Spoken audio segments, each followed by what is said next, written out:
Mario got a lot of love on the Nintendo Switch, getting more games than ever with over 18, plus the Nintendo Switch Online service, so that's why we're going to rank all of them in this video. This is my opinion, so you can disagree in the comments, but it's okay. Alright, but there's a couple of games that I haven't played or didn't really know much about, so that's going to go in the never played tier. Let's start off with Mario Kart 8 Deluxe.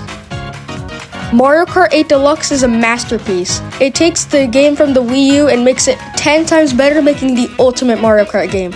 The Booster Course Pass adds 48 new tracks to the game with a total of 96. It adds 7 more new characters, changing the gameplay up a little bit, and it's just so much more fun. Like, the combos are different and competitive this time around, not to mention you can play online, and not to mention how great of a game Mario Kart 8 is in general. It's great with friends and the items are absolutely amazing. It's a great time and I can sink multiple hours in this game. S tier. Next up is Super Mario Odyssey, and this is a fantastic game. As the next main 3D Mario, it does a lot of things right. The power moons are so nice and fun to collect, and unlike some of the other games, you aren't booted out of the entire level when you do it. Also, Mario feels super great to control in this game. It makes for some of the greatest movement options of all time. You have everything that is in this moveset, and you have new things like the ground pound jump and then use Cappy to dive, and it's super fun to use around. Also, this game is very creative with its different kingdoms, and it's super bursting with creativity.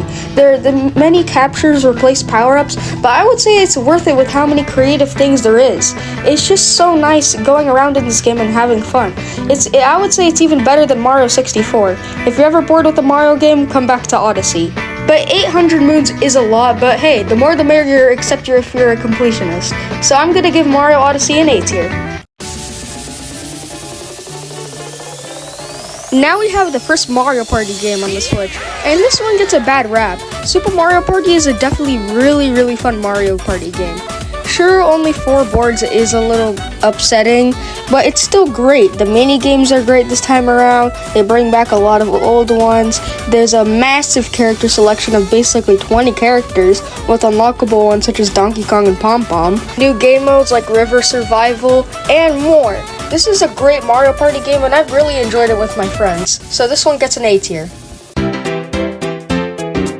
Now it's time for one of my favorites, New Super Mario Bros. U Deluxe. This is a great game, not just for being New Super Mario Bros. U and New Super Luigi U, but it also adds 2 new characters, Nabbit and Toadette. It makes it a really fun experience to use these characters because they're different, and it's an overall great game. I 100%ed New Super Mario Bros. U and New Super Mario Bros. DS, and I gotta say, this game is extremely underrated, so if you want to try it, you should get the Switch version. It's great, and you also have Toadette and Nabbit. It's a great experience overall, and not to mention, just the game is fun. And you get New Super Luigi U? Yep, easy A tier. Despite the name, Mario Maker 2 is the 3rd entry in the Mario Maker series, and although it is the best in my opinion, there is a couple things I have to say about it. Even though the ability to create levels is great, I've made some pretty good ones myself and I'm really happy with them. And I have seen some great other creations on there. But one problem that isn't even Mario Maker itself, it's just us in general, is that some levels can be less than average. But however, Mario Maker 2 does have a pretty much better story mode than the other Mario Maker games, so I'm gonna give this one B tier. Now we have Mario and Sonic at the Olympic Games 2020. This game usually gets hated on a ton, but I don't think it deserves it. I've had it for a long time and have played it with tons of friends, and we had the time of our lives. This was a great game to play whenever we were bored, and sure, maybe some of the other Mario and Sonics were better, but this is a great, solid entry for the Nintendo Switch. This one has a lot of sports, and this time, there's also 8-bit ones and a story mode. The story mode is pretty average, but it is great. This game is overall just amazing, and it gets a bad rap. So I'm gonna put this in A tier. Super Mario 3D All-Stars was a collection of Super Mario 64, Super Mario Sunshine, and Super Mario Galaxy released in 2020. But the thing is that this release was only for a limited time, so nobody really got their hands on it. is what I would say if it didn't sell 9 million units, but that's not the point. It is really good that you get to play these 3 games. However, they haven't really changed at all. Super Mario Sunshine is in widescreen now, but that's the only difference. It's just the raw games and then a music track.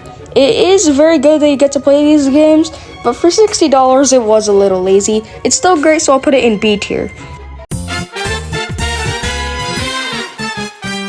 One of the best games on Switch, Super Mario 3D World plus Bowser's Fury. This game is absolutely fantastic. Everything about it is great, and it's actually extremely underrated. Every Mario game player should really own this. Mario 3D World itself would just be a good game.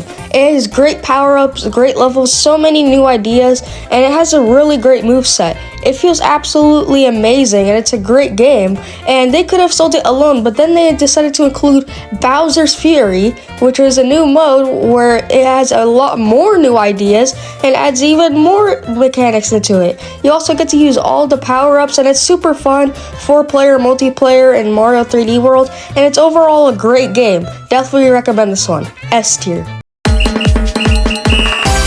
The next Mario Party entry on Switch. Mario Party Superstars released 3 years after Super Mario Party, and it was pretty good except for one thing, and we'll talk about that in a bit. The boards this time around are much better. We have some of the older ones, and there's 2 more.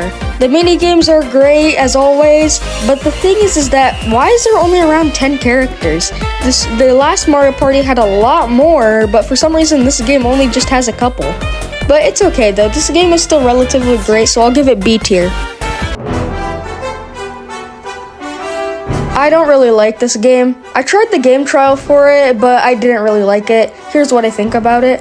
The rabbits just make everything slightly worse. I get it's supposed to be a collaboration, but it just makes them more annoying. And I also hate Rabbid Peach with the bottom of my heart.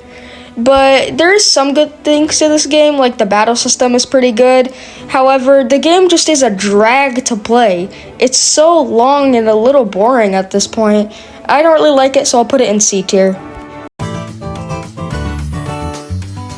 You may be asking why this game is here, but my tier list got out of order, so you're just gonna have to stay with me here. Mario Wonder was a great return to form for 2D Mario. The new Super Mario Bros. Games were good, but they got stale real quick, and the series for 2D Mario was at an all-time low. But thankfully this game came in and saved in. With its many ideas and its creativeness using the Wonder Flower and many ideas in general, this game was able to revitalize it. And it shows because it sold 11 million units. This was absolutely fantastic, and everything was great about this game. The power-ups, the ideas, even the Wonder Flower. And there's multiple different characters to use. I love this one. This one is going in A tier. Mario vs. Donkey Kong. The GBA Classic ported over to the Nintendo Switch, and it is pretty good. It looks much better and it feels a bit more fluid. It has some new modes and an easy mode. You can do 2-player co-op now. It's much better than the original. It's great, and it adds 2 extra worlds. This is everything a remake should do, and even though $50 is a bit steep, it's still great. So A tier. Now we have Paper Mario: The Thousand-Year Door. This is a remake of the game on GameCube, and that game was already legendary enough on its own, but this one adds so many new secrets, so many new hidden features, HD graphics, music. It's absolutely great, and it just feels like a celebration of the game more than a remake, but it feels absolutely great. I'm gonna give this one S tier.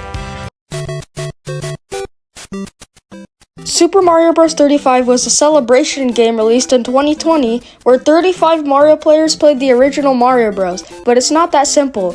Take enemies on screen and take them to other foes to make their game harder. The last one standing wins, so it's like a battle royale. And please, this was so fun. We need this back. Even if it's paid, this would still be a great game. This was so fun, and I do not see why they made this a limited time. Easy S tier. Now we have a very peculiar one. Mario Kart Live Home Circuit. This is a massive cart that you drive around your house and put up gates. But the thing is that this technology costs $100, and the game itself gets very repetitive unless you get up from your couch and constantly make new courses. If you don't have a big area, then it's kind of pointless, and also it's just not as good as Mario Kart 8 Deluxe, so this one isn't really worth it. C tier. And with that, our tier list is done. Sorry for making you guys wait so long for a new video. This one took me way too much time, but now it's finally done. I hope you guys enjoyed it, and please like and subscribe if you want to. It's completely optional though, but I'll see you in the next one.